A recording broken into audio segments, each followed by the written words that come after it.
Welcome to TV11 News. According to Asaduddin Owaisi, is it social justice that only 4% of Muslims are elected to the Lok Sabha? Modi got votes because of hatred towards the Muslims and the rise of Hindutva.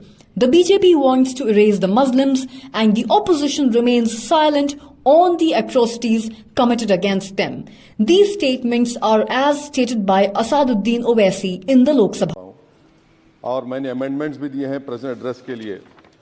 और chairman साहब, आप उर्दू को जानते हैं, किसी एक शायर ने शायद बरसर इख्तिदार जमात के लिए ये शेर कहा होगा कि उसूल बेचकर मसनद ख़रीदने वालों, निगाह अहले वफ़ा में बहुत हक़ीर हो तुम, वतन का पास तुम्हें था ना होगा कभी, कि अपने हिर्स के बंदे हो बेज़मीर हो तुम, इज़्ज़त नफ्स किसी शख्स की महफूज नहीं, अब तो अपने ही निगहबानों से डर लगता है, डंके की चोट पे जालिम को बुरा कहता हूँ, मुझे सूली से न जिंदानों से डर लगता है। मोहतरम चेयरमैन साहब, मैं आज इन लोगों की तरफ से बोल रहा हूँ जो दिखते तो हैं, जिनके बारे में बात तो होती है मगर उनकी कोई नहीं सुनता। मैं उनके बारे में बोल रहा हूँ जिनके बारे में वज़ीर आज़म मोदी ने कहा था कि घुसपैठी है।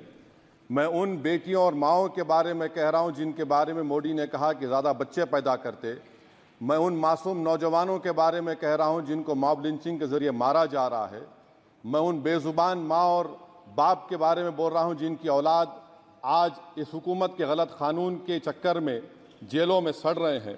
सर, मैं दस्तूर जब इस ऐवान में बन रहा था, संविधान बन रहा था, तो उस वक्त अलहदा वोटर लिस्ट और इंतखाबी रिजर्वेशन की बात आई, तो उस वक्त के हमारे फाउंडिंग फादर्स ने, हमारे बुजुर्गों ने, दोनों समुदाय के हिंदू और मुसलमानों ने फैसला किया कि हम इस पर राज़ी नहीं होंगे।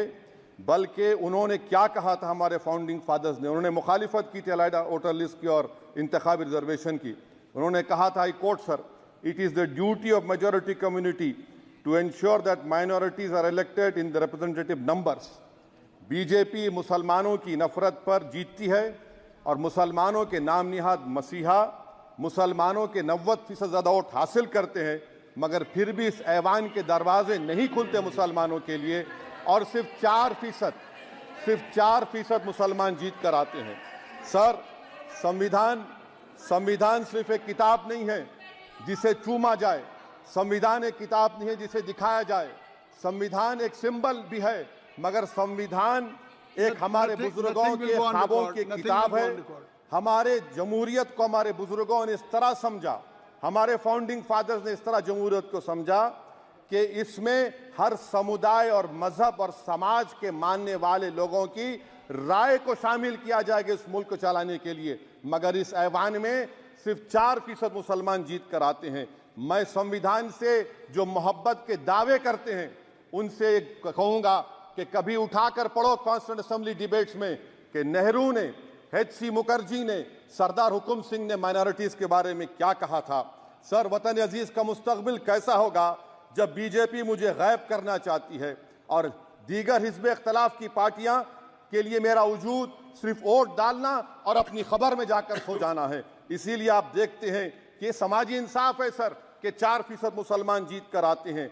सर, इस ऐवान में ओबीसी समाज के एमपी अब अपर कास्ट के एमपी के बराबर हो चुके हैं। ओबीसी समाज के एमपी अब अपर कास्ट एमपी के बराबर हो चुके हैं और 14% मुसलमान सिर्फ 4% जीत कर आते हैं। CSDS का डेटा ये बताता है कि इस मुल्क में जो वोट बैंक है, जो एक मुश्त वोट डालता है, वो अपर कास्ट का है। मुसलमान का कभी ना वोट बैंक था ना कभी रहेगा। सर, 4 जून के बाद 6 मुसलमानों की मॉब लिंचिंग हुई, 11 घरों को मध्य प्रदेश में मोदी के बुलडोजर ने निस्तो नाबूद कर दिया। हिमाचल प्रदेश में एक मुसलमान की एक दुकान को लूट लिया गया और हिज़्ब इख्तिलाफ की पार्टियों की तरफ से सन्नाटा है। शायद अब वक्त आ चुका है कि लफ्ज़ मुसलमान का नाम लेना भी अब उस पर पाबंदी आयद कर दी जाएगी। सर, मैं ये बात बताना चाह रहा हूँ कि नरेंद्र मोदी को जो मैंडेट मिला है। एक मिनट,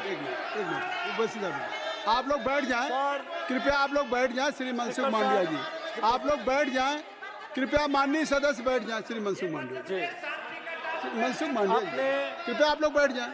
अपने प्रारंभिक कृपया आप लोग बैठ जाएं। माननीय आप लोग बैठ जाएं। माननीय सदस्य ने माननीय सदस्य बैठ जाएं। माननीय सदस्य ने अपने प्रारंभिक भाषण में जो शब्द प्रयोग करा है उसको ऑथेंटिकेट करा जाए।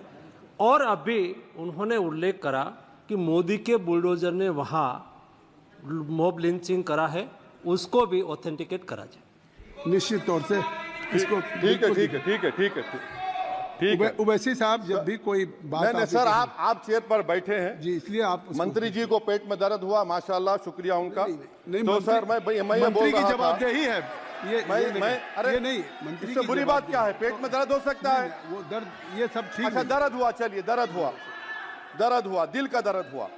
तो सर, जो नरेंद्र मोदी को मैंडेट मिला है वो सिर्फ और सिर्फ मुसलमानों की नफरत पर और हिंदुत्व की वजह से मिला है। I would like to say it is not Modi's in dock, but every single person voted him despite his anti Muslim voice. And I would like to tell the opposition parties, this is not a moral victory for you, this is a victory of majoritarianism. Everyone should contemplate and do introspection. Why is it that the OBCs and the upper caste are getting their due representation? Why are the Muslims not getting? Are we here only to vote for you and not to get elected?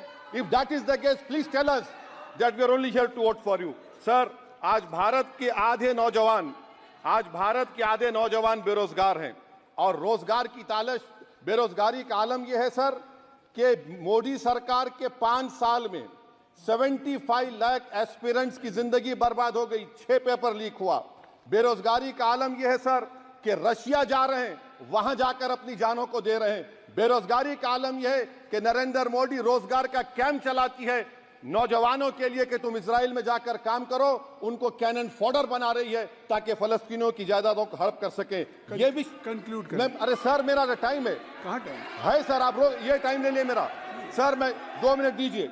ये विश्वगुरु की policy है, Israel को 27 ton हथियार जा रहा है। 9 million Bharat के लोग गल्फ में काम करते हैं, क्या असर पड़ेगा? 47,000 इजरायली फलस्तीनी मार चुके हैं। क्या है हमारी पॉलिसी सर? क्यों हथियार दे रहे हैं सर? नस्लकशी हो रही है। सदर जमहूरिया के खुतबे में राष्ट्रपति के सर, मैं उसी पे बोल रहा हूं सर, उसमें लिखा हुआ है फॉरेन पॉलिसी के ऊपर, आप पैराग्राफ नंबर 25 देख लीजिए। सदर जमहूरिया में सैचुरेशन अप्रोच है। क्यों नहीं मोदी सरकार माइनॉरिटीज को तीनों स्कॉलरशिप को डिमांड करती है सर, उसको आपने बजट कम कर दिया। सर, बनारस का बुनकर 18 महीने से मंडी का शिकार है, सूरत और बेंगलुरु जा रहा है। सर आखिरी बात कंक्लूड कर रहा हूं, आखिरी बात सर, पनून केस में निखिल गुप्ता, मोदी ने कहा था कि हमने घर में घुसकर मारा, तो निखिल गुप्ता को किसने ऑर्डर दिया था पनून को मारने का? अगर नहीं दिया तो उसको बचाइए, और अगर दिया नहीं तो फिर उस पर पीएमएलए क्यों नहीं लगाते? और सर समाप्त करो, कमेटी बनाई आपने, उसका क्या हुआ? सर हम एससीओ को नहीं जा रहे। सर मैं आपको बता रहा हूं कि मैं अपनी इस तकरीर को टीपू सुल्तान की नजर, सुनिए सर, अब हो गया खत्म कर रहा हूं सर। मैं अपनी तकरीर को टीपू सुल्तान के नजर कर रहा हूं। ये टीपू सुल्तान की फोटो है, क्या आप इससे भी नफरत करेंगे? सर ये संविधान में टीपू सुल्तान की फोटो है जिस पर वल्लभ भाई पटेल ने साइन किया, श्यामा प्रसाद मुखर्जी ने साइन किया। ये आपकी नफरत है सर। आखिर में मैं अपनी बात को खत्म कर रहा हूं इस शेर पर कि क्या दिन दिखा रही है सियासत की धूप छांव, जो कल सपूत थे वो कपूतों में आ गए, थे इस कदर अजीम के पैरों में ताज थे।